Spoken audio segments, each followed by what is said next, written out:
finally doing this. Welcome to Good Humans Podcast. Stephan Rodan. How you going, brother? Cooper, I'm so happy to be here. I'm so happy you're here, actually, to be honest. I know. I'm going to set the scene for everyone. So right now we're sitting in Magnetic Island in a science lab, I guess you'd call it. It doesn't feel like much. I mean, it does feel like a science lab, but I've been hanging out here for the week. You're a good friend of mine. And you live here on Magnetic Island. You've got a coral farming robot called Charm, which we're going to speak plenty about as we get towards, I guess, the back half of your story. But far out, you've got a really interesting story. I'm so excited to get to pick your brain and share your journey with my audience and share some of the lessons you've got to learn along the way. So first of all, I always start with, what are you grateful for today, right now in life? Cooper, I'm really grateful for the time that we've spent, you, me, and Cal, and I'm really grateful for what's known as the Youth Ocean Carnival. I want to give a shout out to the necklace I'm wearing and the people that brought us together. Although you and I met as friends down in Byron Bay, a lot of our professional careers were intertwined while we went around country Australia teaching kids about Youth Ocean action, about meditation and being kind to our mind and the environment, as well as how we can take our ideas and turn them into real inventions and help save the ocean. So that's been a really wonderful opportunity and a chapter in our life. We had a podcast in our first one. Was it down in Dubbo, New South Wales? I think it was. And this is the second podcast we've done together. It's been almost a year's time. I know, it's a long time ago. And the first podcast we did, for anyone who wants to go find it, I think it's Be Kind to the Environment. I think the first one or the second one, I think the first one did at Mossman High, the second was at Dubbo, where we had like a 10-minute chat. So I don't really call that a podcast. Sure. Your story deserves more than the amount of time we're going to spend on it right now. And I'm sure there's going to be a part 2 to this episode. But I'm so excited for you to get to share your story, because you are very humble and you don't like to blow your own trumpet, but I'm going to blow it a little bit to start and let people know that you're an MIT graduate, which is one of the most prestigious robotics and engineering universities on the planet. You worked at NASA. You got asked to work in Mars and you were like, no. And I think many people know people who work for NASA. So you're my claim to fame that I know a guy that's really, really smart. But it's just crazy. Your story is so unique. Like, how the hell did a NASA scientist end up in Magnetic Island farming coral to try and save the world? And I know a bit of your story, so bit of a precursor. You're going to be blown away, everyone. But I love on this podcast, I get to rewind and go back through people's stories. And you have a very unique one. You're from America. You spent a lot of time in Australia. You have dual citizenship, yeah? Yeah. Yeah. So, mate, let's get to know your story. Okay. Let's go back to the start. What do I need to know about your upbringing up until your high school days to understand, what life was like as a kid for you? Also, I'm going to precursor one more thing. Stephan is 4 days younger than me. Pretty crazy when you've literally almost walked on this planet for almost the exact same amount of time, which is pretty cool. And the journeys we've taken since then, I'm so glad that we can coincide at this chapter of our lives, 30 and thriving. Yeah, bloody oath. Let's go back to the start. Where were you born? Where'd you grow up? What was life like as a kid? Family life? I'm grateful for my family. First off, shout out to my brothers, sisters, family, grandparents, and everyone that supported me and has to deal with me. I love them very much. My dad was from country Victoria, and his whole family has been in Australia for a very long time. Okay. He chose to go to university for grad school, went to school in Boston, and that's where he met my mom. They both studied public health at Harvard Med. And his journey went from public health to environmental health. He eventually became the environmental advisor to Obama in the Office of Science and Technology. And then now he's the director of research at the Environmental Protection Agency, deputy director, but still pretty high up for a country boy from, Victoria. Country boy from Vic meets a girl going to Harvard in America because he's probably a little bit too smart I'm not going to say too smart for Australia, but, American colleges are very prestigious for some of the most, advanced in the world. So he went to Harvard, met your mum, and then stayed over there. Yeah. Became an American citizen and contributed to the American society, economy, and politics, and found himself in the White House. It's crazy. Yeah, I think both my dad and mom are big change makers in many ways, but have a big hearts and big brains. Their hearts come first, and my dad really cares about people and about our generations. That down, just there, perfect. Yeah.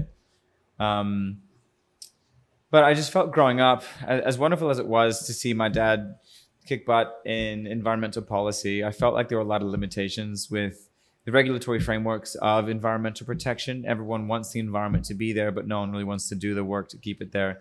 And when you really come down to it, the environment doesn't pay us for any of our goods and services, and yet it does so many goods and services for Just us. take. Not much Environmental, give. yeah, exactly. We go to the ocean, we take memories, we catch waves, we take photos, we have all these good experiences. We take fish and minerals and resources and extract everything from it. So yeah, we're very consumptive when it comes to our relationship with the ocean. We take and the environment in general. and the environment in general. Whereas my mom, she focused on pandemics, public health, pregnancy, and essentially a lot of the respiratory viruses that turned into what we remember as COVID and SARS, even a bit of Zika, if you remember those back. And through academics and through a lot of the education in the tertiary level, I saw a lot of, wonderful things you can do if you educate, get a PhD and build your research portfolio. But I still felt like something's just not right. I didn't like the lifestyle. Not that I don't like my parents' lifestyles, but I just felt like I needed to be a little more hands-on. A bit more in offices and yeah, less so in the office. I'm young and I want to be out in the open. And So is this something that was conscious from like your teenage years? Let's talk now. You've got to high school. You kind of start to realize, hey, my mum and dad are doing some pretty amazing big time things, but also contributing a lot to the world. Public health, environment. Health, two very special things to hold your hat on that your parents are doing in the government.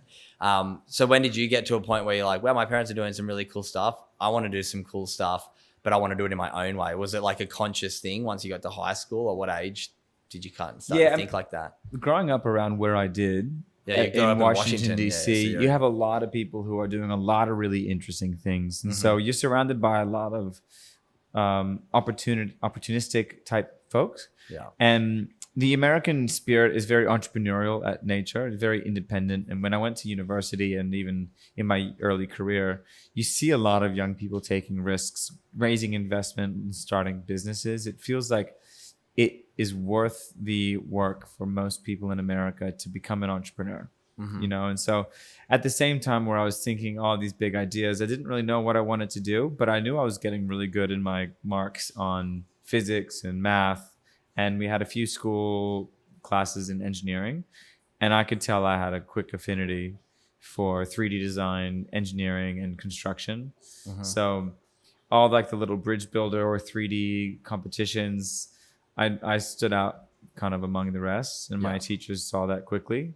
So I started as the guinea pig in a brand new engineering program from my high school. So this is a key thing we can chat about is youth education and the opportunities presented to youngsters. I was able to take 5 or 6 engineering classes during my 4 years of high school. And at the end, one of my capstone classes, me and my best friend at the time, because of engineering, we worked together so much. We built a 3D printer for our school. So it might have use a 3D printer. You built a 3D printer as a high school project. Yeah, it was one of those 3D print kits. You build it, follow the instructions if you can, and good luck to you. So we spent half the year kind of, toddling around trying to build this thing, but it was really helpful because, look, I'm still working on those similar types of hardware. Fast forward 15 years or more later down the line, that first exposure to a 3D printer or a type of gantry system because of my high school curriculum, that really set the stage for me to go down this path and feel like I could build a robot like you see behind me. Yeah, wow. It's so cool. So anyone who isn't watching on YouTube right now, if you're not, go and watch the episode on YouTube as well. But we are in the factory of, I get, what would you even call this? The studio where Charms set up, your laboratory where you have a coral farming robot, but you look out and we're actually in the tropics of North Queensland, and there's some water 10 meters away from us. So we're not in what you'd expect like a laboratory to be, but I guess it's a laboratory. It is. And that's another one of my motives or MOs is I really want to change the paradigm of what being in a lab or being an engineer is like. So when I went to MIT, my first summer internship. Yeah, let's talk that end of high school. You're topping all your classes. You've got a bit of you look. The teachers are going like, this kid's smart. Yeah, he's killing it in engineering. Where did you apply for college? And then how did you end up at MIT? Because MIT's MIT number one choice. I had an early interest in MIT. never really expected I'd get in. I don't think many people who applied do expect to get in. Because what is it? Thousands and thousands of people around America apply, and then the top micro percent get Very accepted. small percent get in. But I made a pretty strong effort to do a few things. First, I obviously studied well. I did a lot of extracurriculars, and I made sure that I was doing leadership type things. So I swam. I was captain of the high school swimming team. I was captain of the high school soccer team. I was on the robotics team. I was an Eagle Scout. I was president of the Young Democrats. And there's probably a host of other stuff that I was involved in. I was just constantly doing things, building up the resume outside there. But that's all expected. MIT, I've seen on the other side, they care that you get good grades, but they don't want you to be a human calculator. Yeah, they want you to be. They want you to be an engaged community in society, or a community member in society. So they also want things because you need to stand out amongst the rest. So you do these interviews, and you interview alumni who are keen to see if you would fit with the general student body that they remember. So I did not one but two interviews to really express my interest. And the third one, I was, as I mentioned, big in soccer and swimming. So I went to a lot of tournaments across the country and some around the world. And every one of these tournaments will have coaches from soccer teams who will come and scout for the next year's recruits. Mm-hmm. And you can let those coaches know you're interested in them watching your game. Okay, yeah. And so the MIT soccer coach saw me play and thought I was pretty quick and pretty good with the ball. So I had a lot of different referees and referrals putting in a good word for me. And when the time came and the moment came that the admission results came out, I was ready to just scan to the bottom. I saw "Dear Stephen," and I read to the bottom because I didn't want to read the rejection letter. And I saw at the end it said, "Now stop reading this letter and go celebrate." How good did that I was feel? like, "What? Celebrate? I don't know what there's to celebrate." And I reread it, and I was stunned. I called my dad and apologized because it was going to be an expensive student in tuition, and then I got into MIT, and he was pretty happy. I bet he was. But so then, how old are you here? 17 years old? Yeah, I'd be 17, graduating. Yeah, just around March, and then the clock started for me. I was like, wow, I got in. I got to really hustle now. I got to almost prove it to everyone who's going to be. That I deserve to be. Yeah. So I started stressing. I had these long lists of to-do items. And that was my mom told me something really special, which I still carry today. She says, it doesn't matter how long your to-do list is. You can only do the next thing. So just one by one, cross it off the list and focus on what you can do and not what you can't do. Yeah. So one by one, and I thought that was really helpful because I see these long lists, and then even today we ask each other, "Hey, what do you got to do today, mate?" Everything I've got to do today, but I've always got time for you. Yeah, I love that. So you go to MIT. What's that experience like? Let's maybe set the scene for people because a lot of my audience is Australian. Yeah. MIT, where is it? Give me a little bit, I guess, of a background of what MIT is. I mean, not many people probably know too much about it. Just what does it mean to get into MIT for an American, student? Look, Massachusetts Institute of Technology is one of those really niche colleges that is focused on really mostly engineering, science, mathematics, but it does have a pretty large following in business, in policy, in science, and quite a bit of music and writing. But when you think of Harvard, you think of economics, you think of law, you think of finance. Think of how you think of Harvard. Like MIT is just 200 meters down the road next to them. Oh, really? Is it right next to them? We share a lot of classes with Harvard people. Okay, cool. Yeah. So it's like Harvard's for law, MIT, Yale and that are for law, but then not law, but like law and business is kind of what their majors are. Yeah, but Yale's down and Princeton, they're quite far away, but Harvard and MIT are quite literally neighbors on the same street. So MIT, it's like the sister or brother school, but with a focus on science and technology compared to... Okay. Yes. And a considerably younger school as well. Okay. MIT was founded in the mid-1800s, whereas Harvard was 16. Wow. So there was a bit of a difference there. Harvard and the other schools consider themselves the Ivy Leagues. So Harvard was before America was 1700s? 1776 was the Declaration of Independence. So Harvard had been around since before then. Look, I'll double check Harvard. I'm not here to talk about Yeah, Harvard. about friends don't let friends go there. Yeah. So okay. Well, let's talk about then what was the MIT experience like. You said you did a lot of extracurricular, and I know for you, that was kind of how you found yourself here in Magnetic Island, which then fast forwards to your NASA experience. So yeah, tell me about the MIT Yeah, experience. look, I'll say from the beginning, I thought I was going to give up my social life entirely. I remember like the gut drenching feeling of when I finally I'm packed not my going to do bags. the college party thing. I'm going to be a really I'm smart going to be an absolute bookworm, like 4 years of my life to transform into who knows what. I'm ready to send it, but who knows what this is going to look like. Yeah. Mhm. And when I got there, because it was part of the soccer team, I got indoctrinated quickly. And MIT does a really fantastic job of making people feel welcome. That's what I love about the school is we all struggle while we're there. Like the work is so much and so difficult and so complicated that you're going to have a difficult time and struggle, and it might wear you down.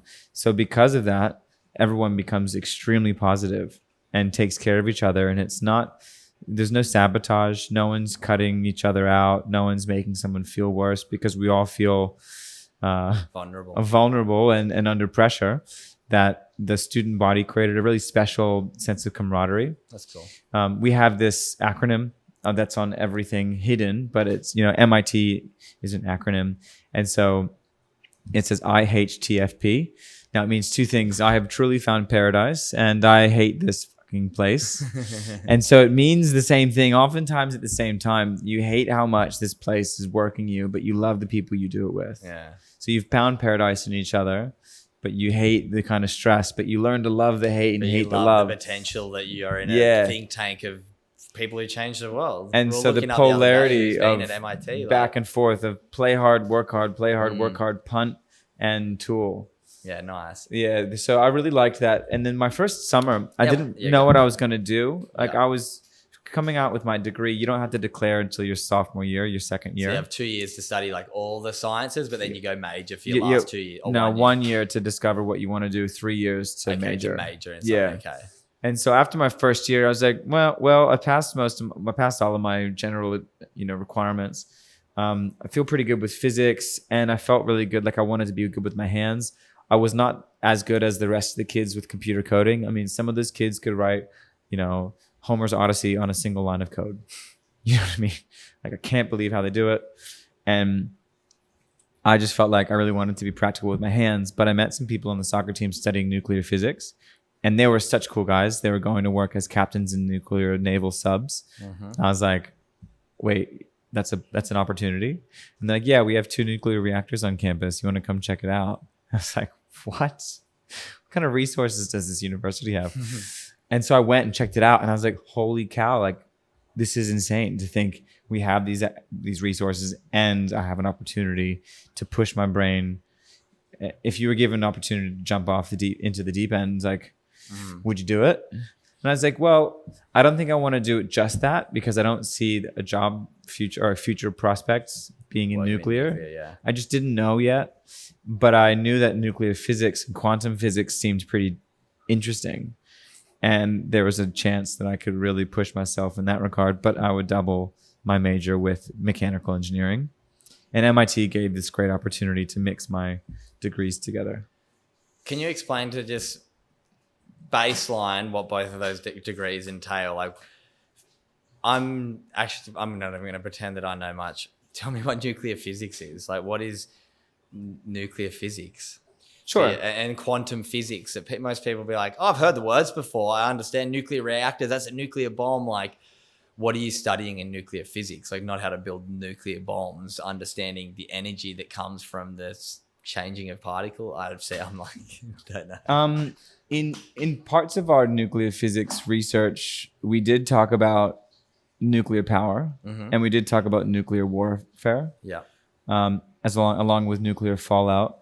But a big part of the beginning was more about ionic radiation and its applications in different fields, such as medical practice, like the MRI, or in radiative therapy. So that's nuclear physics too. A lot of different medical equipment. Okay. Yep. And then same thing with just general mathematics. You have to learn new ways of expressing probability using new notation. So a lot of it comes down to math and then applying it to physics, because that's how it really is. It's if it exists, there has to be a mathematical way to represent it. Theory, yeah. And what's cool, because it goes from math to physics, and then everything is applied physics. So what you see right here if you want to talk about what is quantum, what is nuclear, all the sunlight in this picture is coming from a gigantic sun.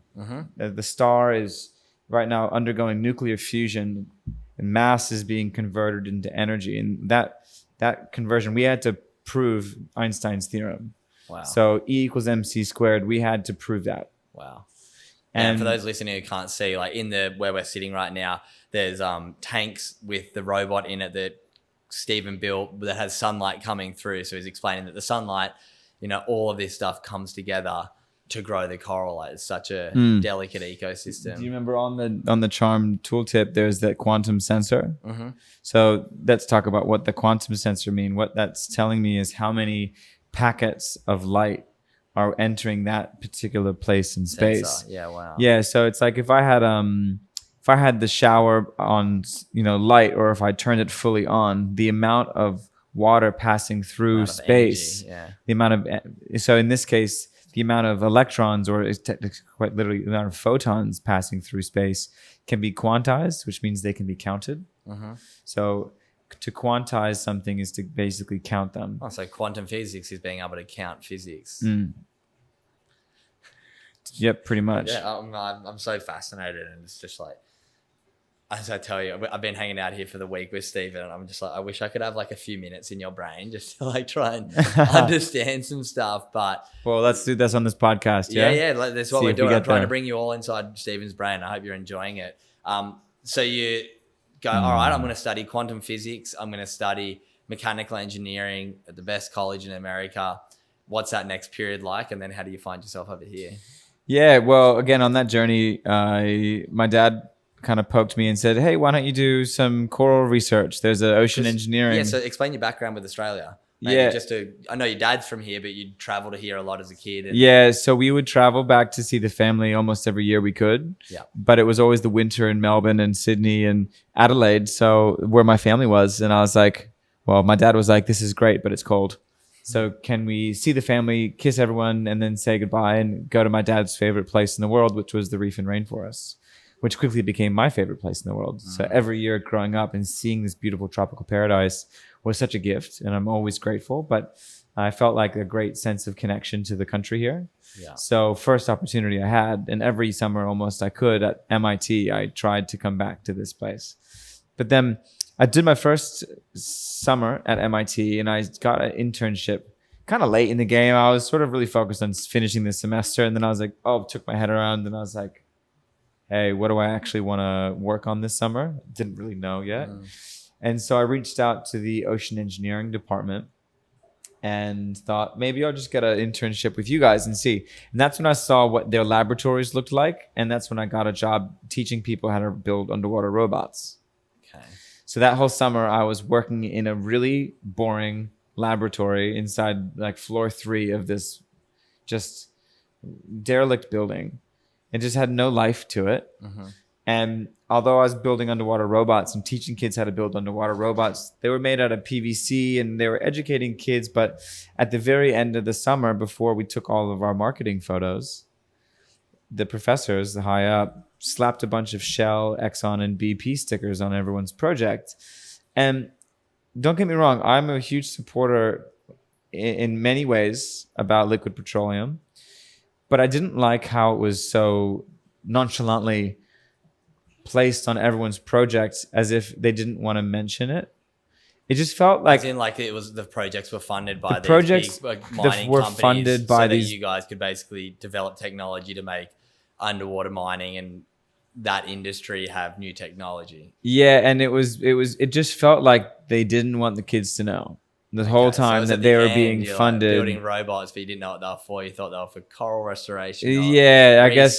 You just, Whether the robots, they weren't going to get used, right? They were just so fundamental in the early stages, but it was still like the job prospects for everyone in this industry to do underwater robotics is going to be funded by oil and mining. Like what else is out there that people value to exploit? And that's when I looked at the idea, well, energy really is the need, and energy is in everything, and energy is the real reason we're having climate change issues. We want the world and the life that we want, but we are spending all this energy, and the waste of our energy sources is causing us to change the climate. I just think that, okay, well, at that moment, I didn't like the culture of the ocean engineering laboratory setting. I didn't want to spend my life in that. I was just sad. Yeah. And I didn't want to do oil mining and deep sea rigging. So if you can't beat them, join them.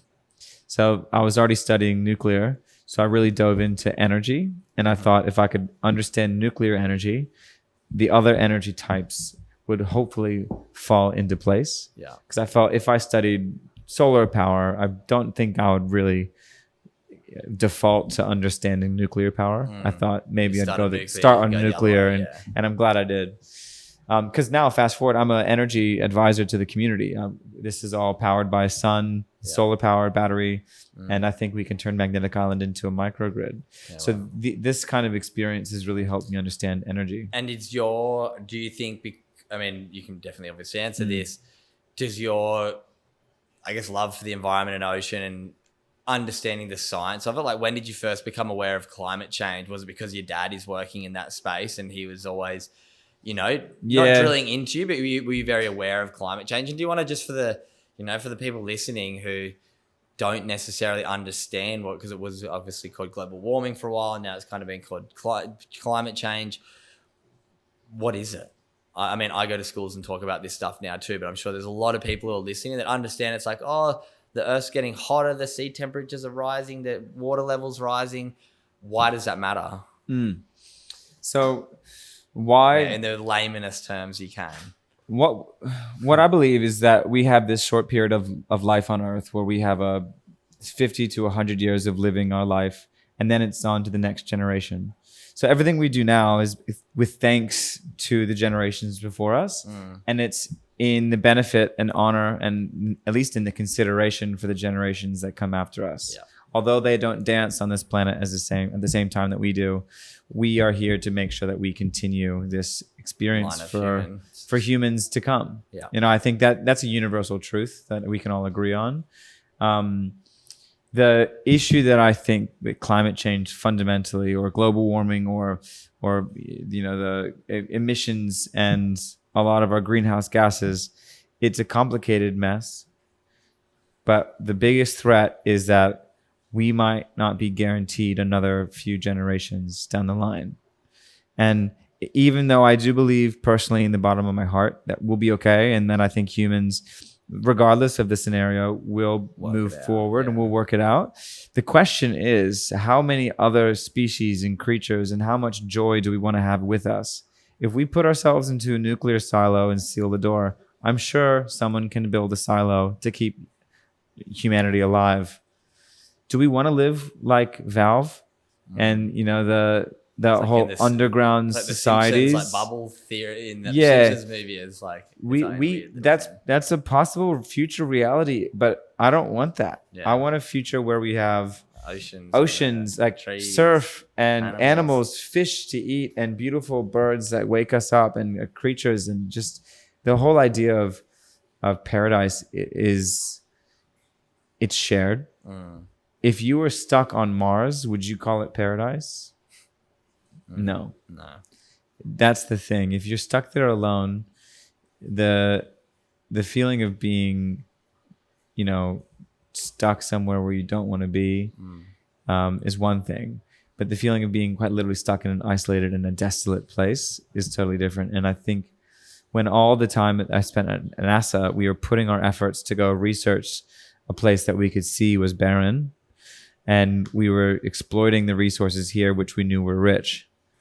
And it was this great hypocrisy of... we're in paradise. We're in paradise trying to go to desolation. By destroying our paradise to have the functionality to go out of here. Yeah. And so I think you just explained your philosophy as to why this stuff's so important to you. But now can we get to, I guess, a little bit of the science of what we have done? And now, you being a scientist, understanding probably a little bit deeper than definitely me, but most probably majority of my audience too, like what from the data and science have you seen has happened, say, the last 50 years, really, since the Industrial Revolution and post-World War II? Our emissions have just skyrocketed, and there's more carbon in the air, in the Earth than we've ever had, because when we burn fossil fuels, it releases extra carbon than what's already it's like, say, I don't understand the science. I'm trying to like understand it better, but hopefully maybe you can give us a bit of a science lesson as to what humans have increased so much that's going to be so detrimental for the potential future. Yeah, and I'll do a disclaimer first, and I don't mean to make a correction, but it's a worthwhile thing to say. Please do. I would call myself not so much a scientist as I would an engineer. Yeah, okay, perfect. And the difference So you is have to understand the science to know what you're engineering towards to get the outcome for. yeah, well, you're totally right. But the distinction I want to make is I think science is really wonderful because it tells us and it gives us knowledge. But engineering is not necessarily just for the creation of knowledge. Yeah, it's not thinking, it's doing. It's doing. Yeah. It's very much Knowledge doing. is knowing, wisdom is doing. You're a doer. Yeah. It's putting knowledge into practice. Yes. So, And that's what engineering is to me. The difference is, and when I was at NASA, I was building as an engineer instruments for scientists to collect the information. to collect the data. So the satellites and the things that we were building this was is why you exactly. understand. Yeah. I guess once we catch up to the NASA, you can explain more as why you know so much about what's happening to our oceans from the spectrometers and stuff you did. But maybe we'll come back to them while the ocean's doing this, because it'll probably have more of an aha moment once you're at NASA, right? And start doing more mapping. Is that correct? Well, yeah, we'll get there for sure. Yeah. Okay. There's a lot of, I think, twists and turns we can make. So I want to try to make it as enjoyable as possible. Okay, well, let's go. We'll come back to what's going on with the environment once it makes more sense in Stephen's story, once he gets more in this space. So studying quantum physics, you're studying engineering. Where did you think, like, and then you traveled over here a bit because you love Australia, and you'd come over here in your summer. Yeah, I'd visit the family. I'd travel around as a classic backpacker. Yeah. You know, I'd do all the Queensland hotspots. You're doing underwater robotics. You didn't like the space. I didn't like the space so much, but I liked it. It transferred into energy. I worked at the Department of Energy. I became eventually president of the MIT Energy Club, started MIT Energy Hackathons, and I was doing a lot of really good stuff. I was like Mr. Energy at MIT. If you think I'm Coral Daddy now, yeah, when I was leading, you were Mr. Energy, so you were like the guy in Spider-Man that gets the electricity everywhere. Yeah. Just working out, and that's a great thing. Like energy, and you were explaining this to me, and I know this chat's gonna go over some people's head, including my dad. I know you're listening, and sometimes when I have smart people on, he's like, I didn't get what he was talking about. But bear with us, because this is the world we're living in. The more that we understand, the more we can make, conscious decisions to live in a better future.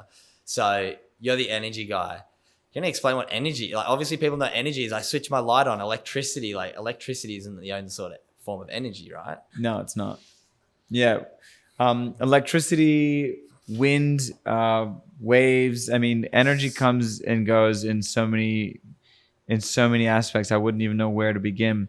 It's one of the fundamental, if not the fundamental thing across the universe, is that it requires and it has an insane amount of energy. Yeah. And energy can be used, it can be stored, it can be transferred, it can be changed, but it cannot be created nor destroyed. So whatever energy that we see that exists in the universe is about all that we think that it could possibly be. But we're still not sure about that either, because the universe is expanding at an exponential rate. So we'll get anyway. That's when it's over my head as well. Yeah, that's when it starts. But let's think about this for a second. We have the sun sending electricity, essentially sending photons to us and warming up the planet. I think it's the equivalent of about 14 zeta joules. If that means nothing to anyone, it means nothing to me, but it just means there's a lot of energy coming from the sun every second. Yeah. And it's about the equivalent of 7 Hiroshima atomic bombs. Hitting us every second. Based on sunlight energy, photons. Yeah. That energy gets used and it gets stored into, weather patterns. It gets turned into photosynthesis, what evaporates water to create rain. That movement of water particles is requiring an energy, and then it feeds through photosynthesis all the growth of plant matter, which then animals eat and convert the plant growth and turn that into stored energy like carbohydrates, right? Because all the carbon and the hydrogen that the plants are growing are a carbohydrate, and then you eat it, and then we burn that. and the glycogen to turn it through our mitochondria into usable energy for our cells. And so there's all this movement of energy, but that's all powered and funded by the sun. Yeah. Everything that we do is funded the majority of what we do is thanks to the sun, the big guy up there. Yeah. But the issue that we see with climate change and global emissions is this exactly. So the sun, for a very long time, we looked up today, about 11,700 years, the planet has been pretty much the same temperature and has the same chemical composition of our atmosphere. And the atmosphere, think of it like, have you listened to Pink Floyd? Yeah. You know the Pink Floyd prism, where the light comes in and as it refracts, it turns into the rainbow. Yeah. So that's going to be really important in the conversation we talk about for spectroscopy, because light, the longer the wavelength, the shorter it bends. The bigger the wavelength, the farther it bends. And we learned all about this in nuclear physics as to why, right? But for the majority of people, they've seen a prism turn light into rainbow. That seems pretty standard in today, even though a lot of that research was pioneered only in 1400. Wow. Right, so just a few generations ago, really, when you think of it. And then when the sun is pumping a lot of energy into us, a lot of that energy was going to be reflected back out. We have in the atmosphere 5 layers. We have, at the closest one to us, is called the troposphere. Tropos is Greek for change, and that means that's the sphere that experiences the most fear. Change the weather patterns and everything's a bit more volatile. Exactly. Then above that, you have the stratosphere. And then in the middle of these 5, you have the mesosphere, meso for middle. Then you have the thermosphere, which is what reflects and contains all the heat from the sun and bends it back. Yeah. And then you have the xenosphere, which is sort of like the end, the outer layer, which you don't really know where it ends. It's just the outer layer. But what's interesting is it kind of like, just if you look at the clouds, you see how they sometimes sit on a particular layer. It's like water and oil, how they sometimes have a really nice boundary line. That is quite literally the difference in those layers. Okay. Right? They can be really starkly, contrasted. So nature does really well when you have these balancing and you have the layers settled. Everything is calm, things are slipping and moving nice. But then they stay in their own lane. They're staying in their own lane. Great thing to say, because what's happening now, we have more carbon going into the atmosphere. Imagine if we're sitting in a garage and someone decided to not turn the car on, someone decided to have a bonfire inside the garage. What would happen if the windows weren't open? We'd fill with smoke. And the smoke is black, right? Dark, and it creates quite a bit of smog. Yeah. And you might notice that when we have controlled burns or there's a forest fire, the sunsets are crazy because it just stays red for so long. Yeah. That's one of the main issues, is that the amount of carbon going into our atmosphere it's interacting with those red wavelengths, which typically don't bend as much as the other wavelengths. So when it's red, those red wavelengths carry so much heat. And you have when you pick up your food from the cafe and it's under those red heat lamps, or if you have a pet iguana, it's hanging under the red light. So having all that carbon and bending all the red light from the sun and trapping it is actually causing more of the sun's energy to come in than was coming in the past. Yeah.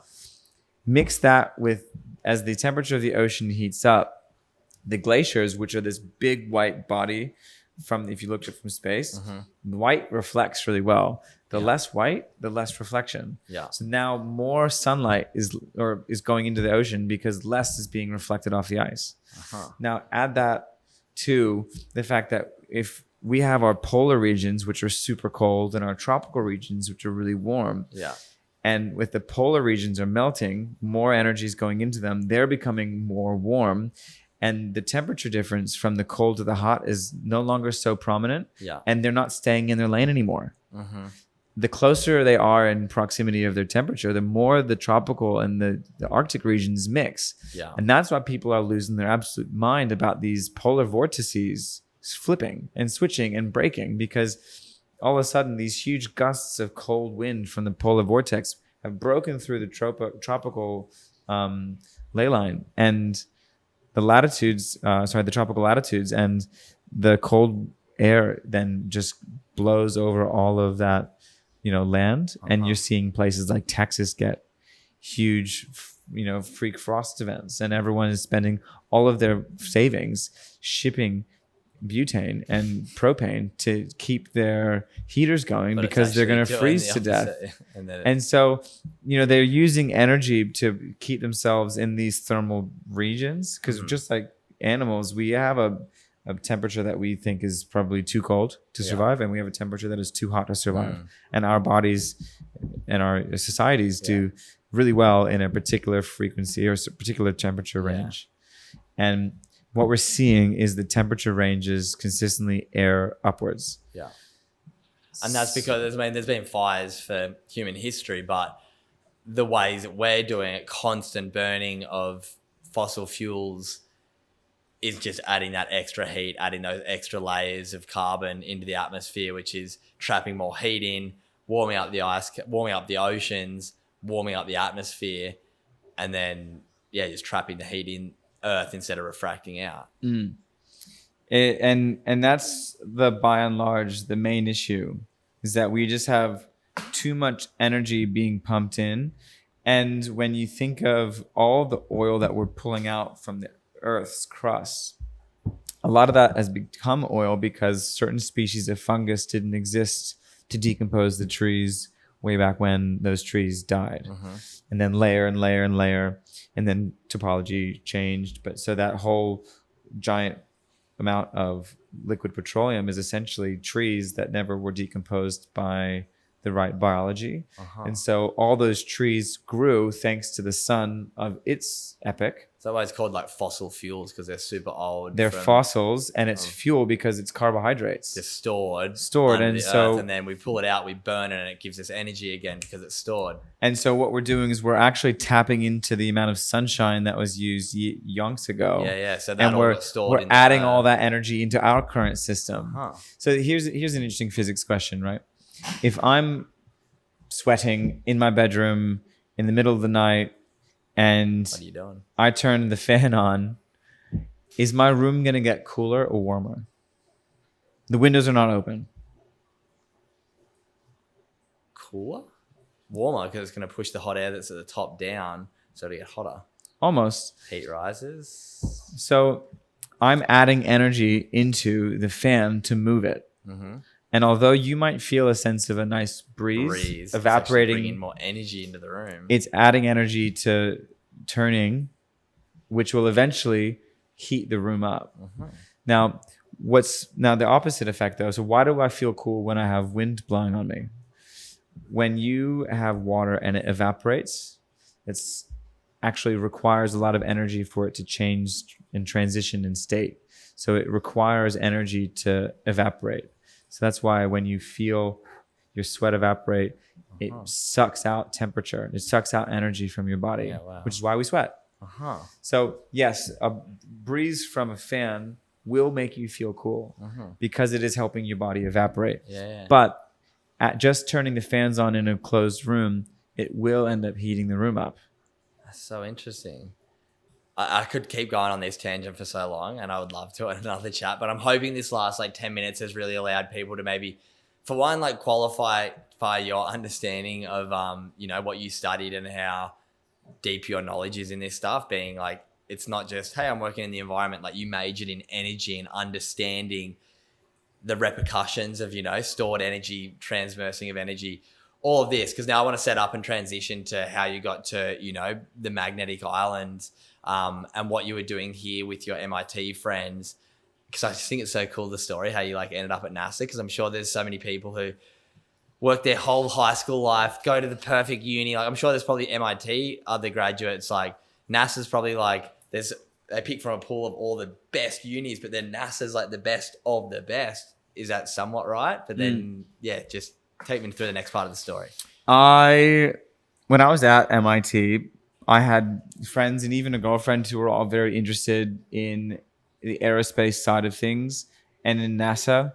So although I was in close proximity to people who had either already worked at NASA or were about to work at NASA, I showed no interest. I was like, good for you. Like, where did you think you were going to be working? well, in I space? was because I was focused on energy. I was like, I'm obviously going to do Power some sort of plants or energy something. job, but I didn't know what kind of job because again, I didn't just want to sit at a desk and Well, push you didn't paper. want to go create energy for an oil company and help them build a new Yeah. thing that's going to contribute to the problem. And that comes down to the underlying, I think, philosophy of what we were touching on before of you, which is life's about to be experienced with everything, not Yes. just human consumption to get ahead and make money. So when I was graduating MIT, all of a sudden, like, although I was being fast tracked for this energy role I thought I was going to put myself in, I saw report after report of the reef bleaching. Yeah. And a place that I kept visiting as a kid to go and say, hey, like, what is going on? Yeah. Coral reefs are What's bleaching this and coral dying. bleaching? So I asked my dad, I was like, so what are you doing with the White House to help save the reefs? And he was like, it's 2015. We're still trying to convince people climate change is real. You know, like the whole battle of what is climate change? What is it? What is this? What is that? It was just something that they were still getting around to. Mm-hmm. And so a lot of the government officials from the top down, they say change starts from the private sector. So that's when I was like, uh-oh. And I went to MIT and I helped them raise a bunch of money for their endowment. And their campaign title was called Make the World a Better Place. So I was like straight up to the president of MIT, what are we doing with coral reefs and protecting the Great Barrier Reef? And there was nothing. So I went back to the ocean engineering department. Remember I said they had this really gross laboratory? Mm-hmm. Well, it turns out they had, for the 3 years that I wasn't working with them, been upgraded to a new facility. And I walked in right as they were opening the doors, and it was schmick, man. It was so pristine, white walls, big TVs, top of the line. And I walked in and I saw the old professor I worked for. I said hi, and as I walked into this conference room, he was showing me there were these pictures of nudibranchs and coral and tropical animals all over the wall, and I was like, wow, surely you're doing something to save these coral reefs. And they said no. So they used it as show. They had all these beautiful things underwater. Look at this. And we're not actually doing anything. And you're promoting Make the World a Better Place. And we're trying to use it to get students because ocean engineering back in the 1800s was quite a prominent job because everything was on ships. Planes didn't exist, yeah, true. Airplanes, especially space shuttles, not by that point. So boats were everything. And MIT was exceptionally good at building boats. And their ocean engineering department Was huge. Course number 13 was huge. And then course number 13 sank. Yeah. And now there's no more course 13. Wow. Now gone. Now it's gone, and it's been essentially relegated under mechanical engineering. And even then, it's only funded by the Sea Grant program, which, bless their hearts, wonderful people. But they're struggling to get students because who wants to work for oil? So you might be one of the last people who can bloody save the reef and save the underwater world. Well, who got this, not for now, but thank not you. at I all. appreciate. I'm just saying, like, you I were hope the last not. in this group of people who got to, be part of this program at MIT. So you go, what are we doing for the reef? And they say nothing. And they say, this is your last year at MIT. Yeah. So then I thought something's got to happen here, and I thought none of the jobs in energy right now seem as exciting or as challenging and as like immediately needs my attention as this. So I drafted up a sweat like, hey, look, I will start a research project. I'm graduating, so I'm not an employee, or I won't be a faculty, and I'm not going to be a student, but maybe you call me a research affiliate, give me the MIT brand, consider me a researcher. Mm-hmm. I will find funding and fund myself to go to Australia, and I will figure out what they're doing to help the reef, and I will see if we can get you guys involved. Amazing. And they're like amazing. Well, can we pause there for 1 second? What has been happening in the reef? What is coral bleaching? Why is that such a bad thing? Okay, so what's a coral? Coral is an animal. This is great. Please, everyone, listen to this. So I've traveled the world as a professional surfer my whole life. I've been in coral reefs all around the world. And up until this week, I actually took the 5 minutes to listen to Stephen explain what he's about to explain to you, what coral actually is. I thought coral was just, pretty much rocks that are all just different shapes and colors and sizes. I knew that it wasn't that. I knew that coral was like a living organism, but that was pretty much all I knew. Whereas this week now, I've been snorkeling with you here at Magnetic Island. You've been showing me all the reef that you're growing, and they're literally your babies. They're pets, basically. They're animals. So, and then can you explain like the exoskeleton is like? I like it's like a house, but yeah. So what's going on with the reef? What is coral? Coral are one of the earlier precursors of animals, at least complex animals, and the invertebrates that we know. Long story short, coral are similar to jellyfish. They're like jellyfish, but they're upside down, stuck to rocks. And they build and live in their own apartment complexes. So we spent time in my apartment this week. We're very much like coral. If you look down like a bird's eye view, we build these concrete cities and we live inside for them for the majority of our day. Coral build concrete sculptures and structures, and the individual animal, the jellyfish polyp, lives inside that one apartment complex, and it'll go out, it'll stretch its little tentacles to feed, and it'll get its sunlight, goes tanning, say hi to its friends, so to speak, and then it'll go inside its shell when it feels like it's tired or if it doesn't want to be out. And it has these behaviors where you can look at coral and see how they're going. They actually socialize. Some of them are real jerks and bully each other. So it's like, what's the animal where I can't even think about it. The crab goes into a shell and like builds a shell on its back, and then I can't think. A crab goes into its shell and builds. Not a crab. It's like the little thing that crawls around the beach, and then it gets its own shell and like has a shell. Oh yeah, I know what you're talking about. I can't think of the animal. I'm fucking mind blank. It's so obvious. I can't think of it. Some sort of. You know exactly what I'm talking about. It's not a crab though. It's like a snail. Yeah, a snail. Let's think of it almost exactly like a snail. A snail has its shell. But is it kind of like corals like that? Exactly. So the difference is snails actually create their shell. And coral doesn't. Coral create their own. Yeah. It's not an exoskeleton. It's inside. So it's actually creating its own skeletal structure from below. So it essentially, the only living part of the coral is the skin. Okay. And everything below the skin is bone, very similar to our teeth and very similar to our bone. It's calcium carbonate base. Yeah. So coral's an animal. Coral's an animal. After hopefully this little few minutes, coral's an animal that connects to a rock or a piece of something underwater and then grows its life from there. And on Magnetic Island in 1981 is the first time we discovered coral actually had babies. We never knew how they reproduced. Like, how does the first coral come to existence, and how does it, if it doesn't move and doesn't swim around, how do we see it all over the world? And how do they mate?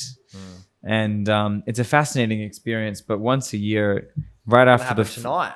It could happen tonight. Yeah. Well, I was looking around. I think there's a full moon here on Magnetic Island. Yeah. Potentially tonight. Coral Daddy's going to explain how coral reproduces. It's fascinating. I know this. So just like human sex in animals and in coral sex, size matters. So the size of a basketball, if you think of a coral colony, has enough energy as a colony to create eggs and sperm. The majority of the colonies are hermaphrodite, so about 70 or 72% are both male and female, and they produce egg and sperm. Although a lot of them don't produce fertilized babies, they produce unfertilized eggs. Some coral will actually self-fertilize. So there's a lot of different opportunities. Some coral are male, some are just female. But either way, most of them will have sex all in the same single night of the year. And it's like a crescendo, a symphony where this species will spawn before this species by an hour, before this one by another hour. So it's a really interesting field of research that people are looking through. And what the scientists have found is if a coral gives birth, usually they emit hundreds of millions of egg and sperm bundles. The egg and sperm will float to the surface of the ocean, and it's just after the full moon, a few hours after sunset, and it just seems like the tides are perfectly still. It's like nip tide, everything's very calm, and it might be the perfect condition for a baby to have its first few days.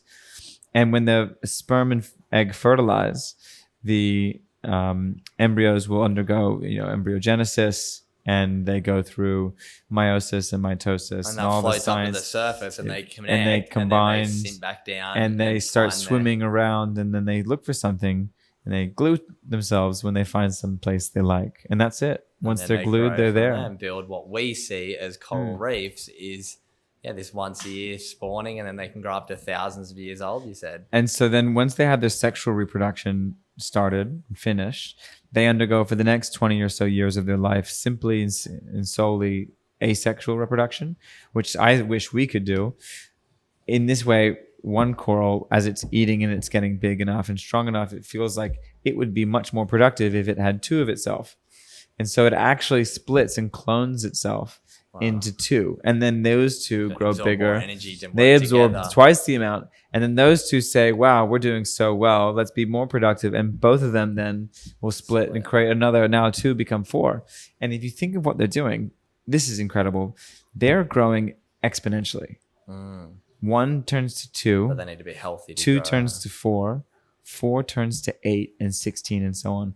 So I find that to be one of the most insanely exciting things about coral, because it can grow if we get it right, it exponentially. If we do it right, we can get it to do it quick. We just need enough of it and enough of it to do it well. So why is it so important in our ecosystem, and why are so many coral bleaching events happening? What does that mean, and how bad is that? So why do we care about coral? I'll say two things. First off, we know coral are underpinning the coral reefs. That's why we call them coral reefs. Without the coral, there is no reef. Without the reef, there is no fish. Without fish, there's no food for many people to survive. Food and the ecosystem services in that regard are really helpful. The ecosystem services like becoming a breakwater. So have you heard of the Great Barrier Reef? The big idea of it is being called the barrier.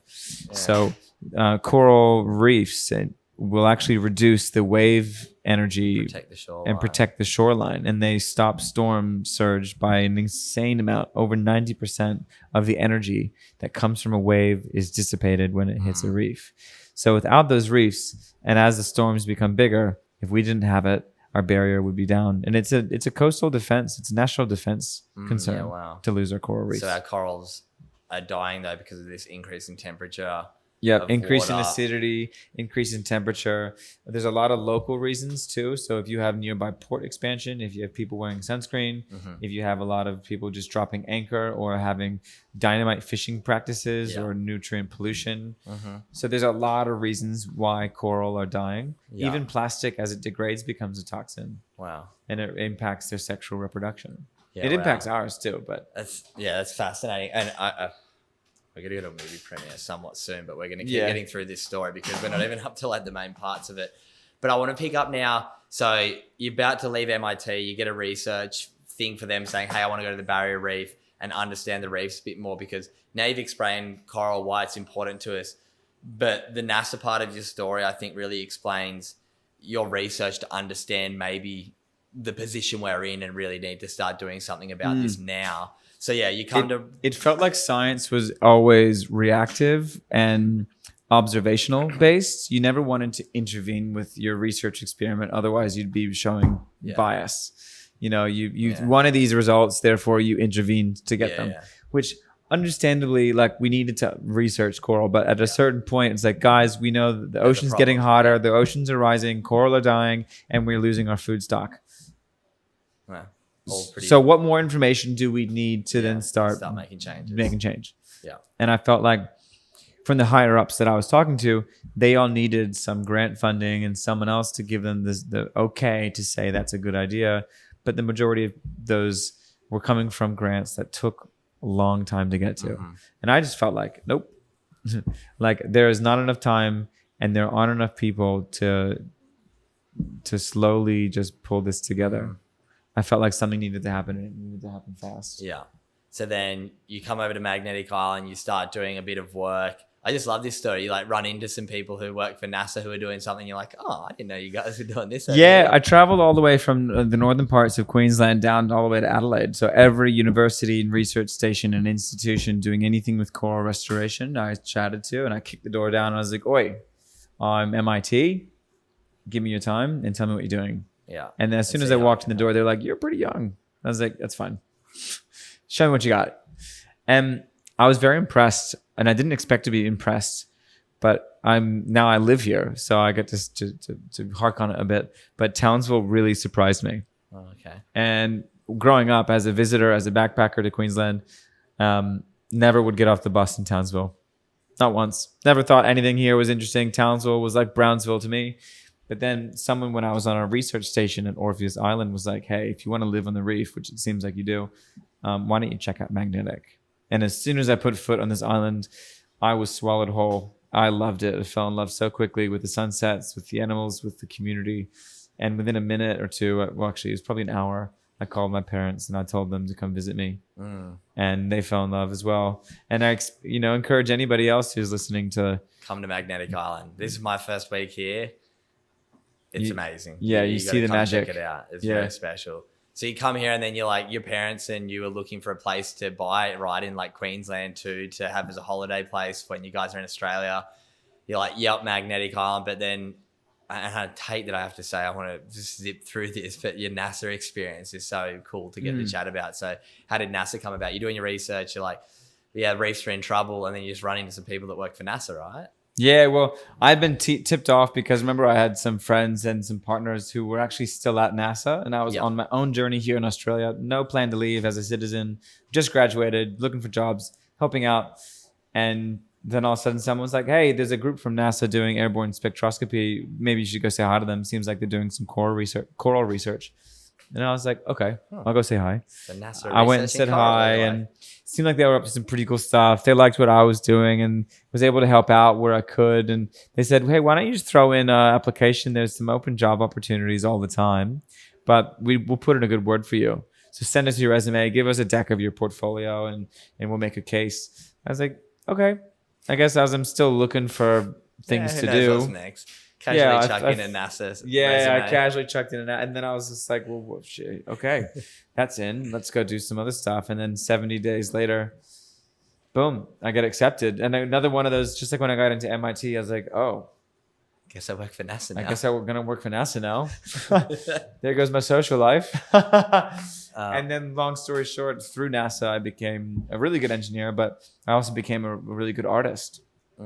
Yeah, tell me about NASA when you said the spectrometer, because this will just set up for you to start to become more aware of the problem, probably more so. Yeah, and how we can research it through remote sensing. Yeah, so you're flying satellites over the ocean and seeing the temperatures, seeing the sea levels, seeing all these things. Using spectrometers and radiometers and microwaves. Which I bet all of your stuff from understanding nuclear and stuff came in. Yeah, it was so helpful because it's like I could talk to the scientists and be like, yep, I totally get you.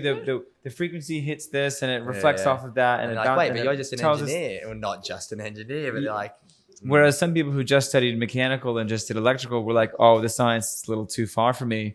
I was able to understand from a systems level why we're doing it, what the objective of the mission was, and how it went down to the component level, and then how we could actually build it from a ground support. And I, again, really enjoyed my career at NASA, although some things were a bit put off. Like it felt like I was really trying to work on coral and I was hired to do that. But they considered coral class D as a mission objective. And the class A, which is Mars, was the primary objective. And fair enough, like Congress gave NASA $5.6 billion to put a rover on Mars. And they barely scraped together a couple $100 million for the ocean. Yeah. You know what I mean? So like their priorities, if you want to know where the priority is, look at the budget. Yeah. And so if they find engineers who... if they need to move and staff and see young entrepreneurs young engineers jumping up, they're like, we're going to put you on the you get promoted up, not down. And I was like, no, damn it, demote me. I want to be in the coral. Put me in the basement. I don't want to be in level 4. I'm on level 3 already. I want to be on ground. I want to go back and do I want to be in the field. And I started getting slaps in the wrist because I kept going out on these large campaigns. And I was like, guys, what's wrong? Like I'm working extra, doing more work. And on one side of the coin, they were telling me, you're not doing. You're too smart to be working on coral. We need you at Mars. And then you're also doing too much work, and we need you to do less. I was like, this doesn't sit well. Doesn't sit well. Like I got told I would be reprimanded if I talked about coral once more. because I had a new advisor, a new manager, and I thought we were going to get along well. I really did. And we didn't. And so I just basically told him, screw you. Like, you want to put me on Mars, almost as if he knew he was going to do something to punish me, because I was so adamant about switching into coral and coral only. So that, and when I told him I was leading this project with MIT, he laughed in my face and said, no one your age does that. You can't ask for a sabbatical. I think you sounds more like you're going on a holiday. And I was just like, you know what? So how long were you at NASA in the end for? Just over 2 years. 2 years. Wow. That's and then you're like, nah, I want to go and work in the coral space. I want to quickly. We're gonna be late to this event. It's all good. The sun's got to go down for the screen to work. I just love in this part of your story too that I just want to mention, because this is like in a weird way how we know each other. When I was living in Byron for a few months, was like partying, I guess, and living there through COVID, and I met this guy, Stephan, and we just kind of partied a few times, and I'd heard like, oh, he's smart. I didn't know about NASA, MIT, anything. Not that it matters. We just had a really good time, became mates, just, getting loose a few times. And then I heard through like a friend of a friend, I guess, how you knew some of the friends of mine. And one of them is like a quite wealthy tech entrepreneur, I guess. And him and his friends wanted to find some really smart people to build a sculpture at Burning Man, which for anyone who doesn't know, Burning Man is an arts festival that's a week long, and you can explain it far better for the listeners in a second. But anyway, so that was like, so you built these crazy sculptures at Burning Man and partied with these friends who became my friends, and that was kind of how we just randomly met in Byron. Yeah. As a bit of a precursor. So do you want to tell us the Burning Man story, how that came about? I thought Burning Man was exciting because when I was at NASA, the first thing I did, remembering how I was in like high school clubs and MIT, college clubs, I was always doing, and that's where you get to meet people, really. Yeah. You can sit at work, but what also makes people tick? So I went to this thing called the New Researcher Society Group, which was like an open hands NASA-based thing where people would present what their club does. And like some of them were doing lava tubing, some of them were doing deep scuba diving, and some of them were doing search and rescue. All of these things I ended up doing. And then one of them said he was part of this thing called Desert Wizards of Mars. And I was like, that's a funny name. This old timer talking about something that he was doing with telescopes seemed pretty cool. And he also mentioned that one of their projects, they built a replica of the Mars rover in their own way, and they took it to Burning Man and partied on it. I was like, sorry, what? And then he just said, see you later. I'm the chief officer of information, or deputy chief officer of information. You can come find me if you want. And I was just like, what the hell did he just say? Like, this guy built a rover and partied on it. Like, here I was thinking, I don't want to work on a rover because it's going to go to some desolate planet. But the idea of building a rover and partying on one on this planet didn't really cross my mind. And I thought maybe I should go check this out. So knocked on his door. I'm like, hey, I'm a new hire here. Can I come in and I want to ask you a few questions? And he goes, yeah, what do you want to talk about? I was like, your Burning Man project? And he like looks around left, right. He's like, yeah, come on in. Closes the door, locks it. He's being a bit of a showboat at the time, and he knows what he's doing. He turns off one screen, presses a few buttons, turns on another screen, and says, yeah, this is what I do. And he's known as the Space Pope. So this guy goes around with like full Pope attire, walking around. He's known in an online community called Eve as the Space Pope. And he's just like showing me everything that he does with these huge telescopes, showing people the stars, getting them excited, building these art cars. And he was like, we have another art car that we're working on. The Mars rover replica was partied out. Like it's a bit loose. Yeah.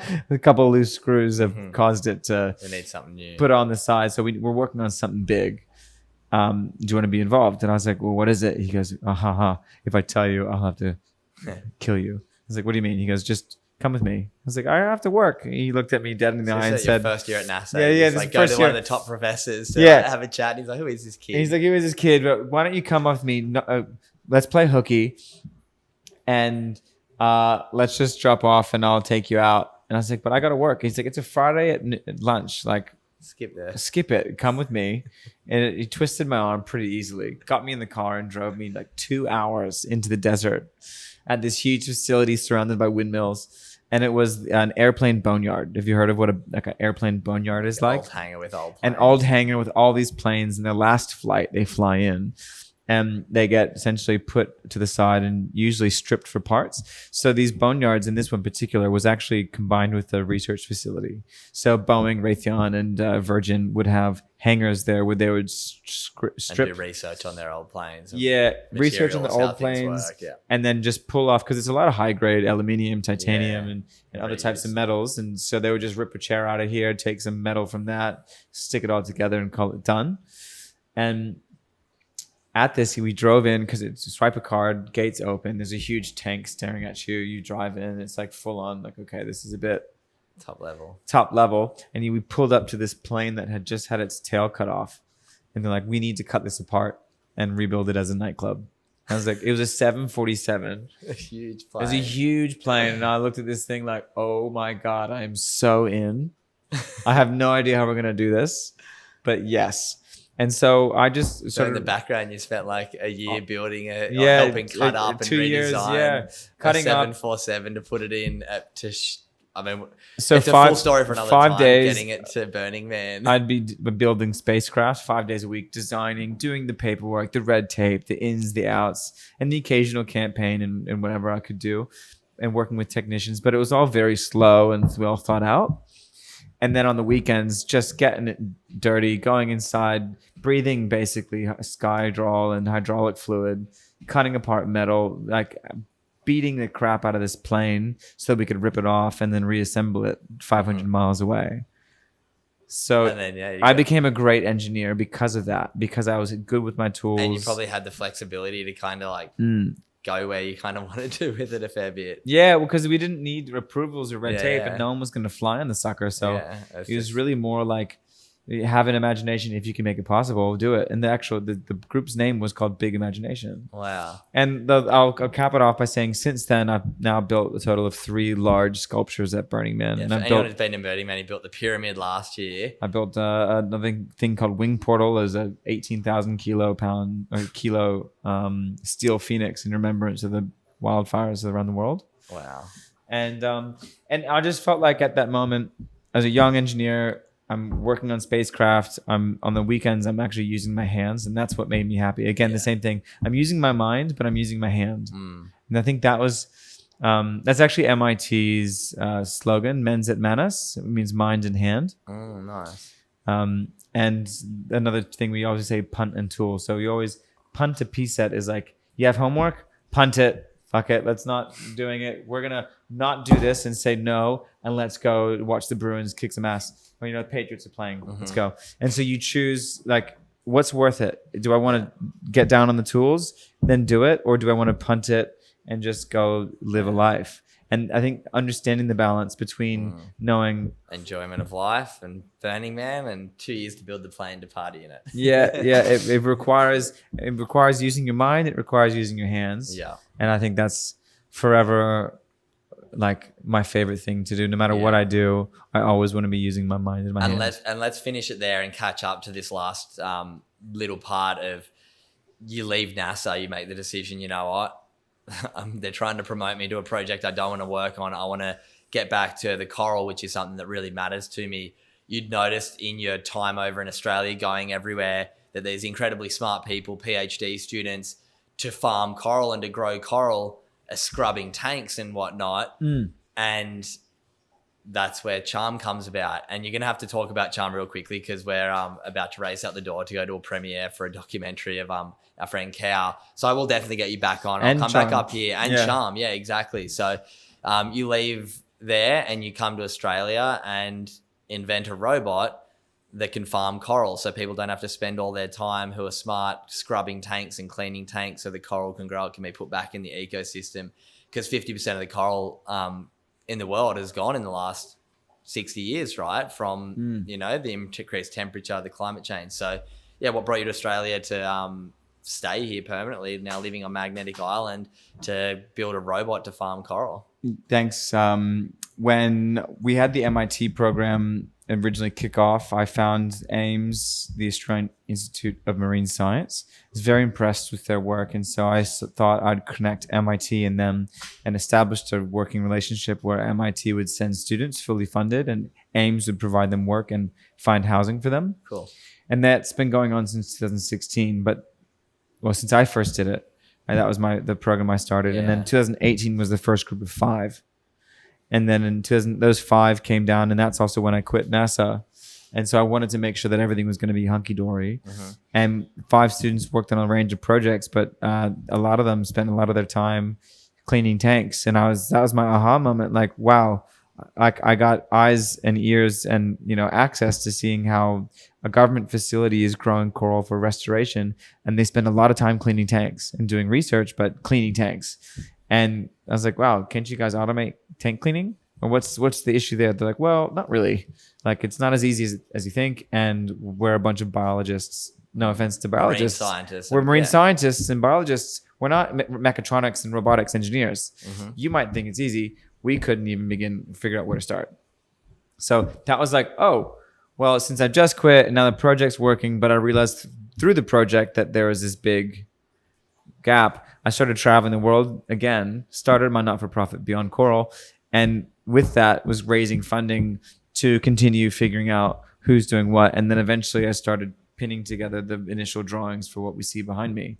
So essentially slapped together everything from a 3D printer from what I used to know as a kid and figured out what the scientists were using to grow coral and clean tanks, and basically sort of shoved it all together, wrote a patent application, and then started building it. But COVID hit. So I drafted up what I could, packed my bags, and moved to Magnetic Island and lived in a shed. Thought it'd be a great time to sit down and think. Lived in like Castaway, solar and battery charged. And then I was tinkering and building and trying to raise investment. Pretty much like Tony Stark when you got dropped in the middle of the... and you just kind of had to pull what you could with what you could to try and create, Iron Man, the robot, which is Charm here. Same amount of sand, but I had much more ocean.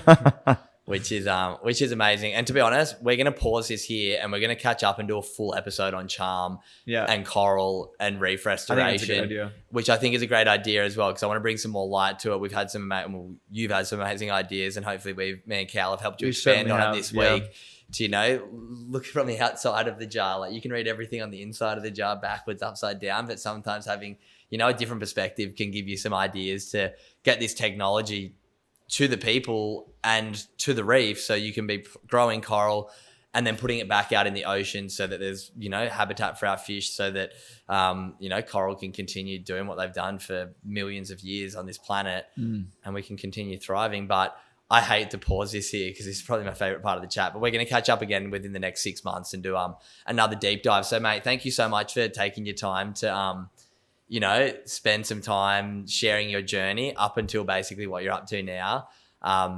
I will leave in the show notes your Instagram, but also the website for Charm. If anyone wants to go on and have a look at the robot online, you can see a bunch of cool stuff about it.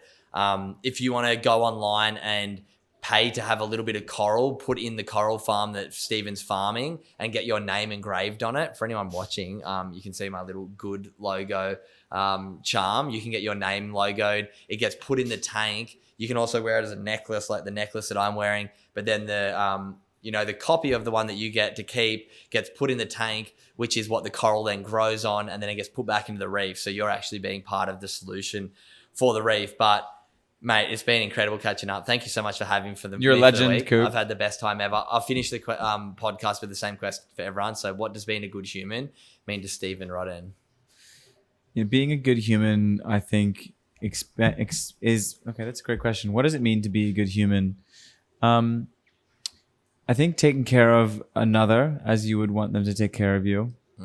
If you have the capacity to. They always say, help yourself before helping others. But to be a good human is to help yourself and to make sure you help others as well. Like when they're in the airplane and they say, when the bags come down, put the mask on yourself first before helping others. Don't just sit there freaking out. Being a good human is understanding putting your mask on first is required. Take care of yourself, and a good human will then take the next step and take care of those around them.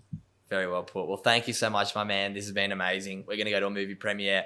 I'll leave everything in the show notes for people to check out more about you. And yeah, thanks so much for coming on Good Humans Podcast. Thank you, Cooper.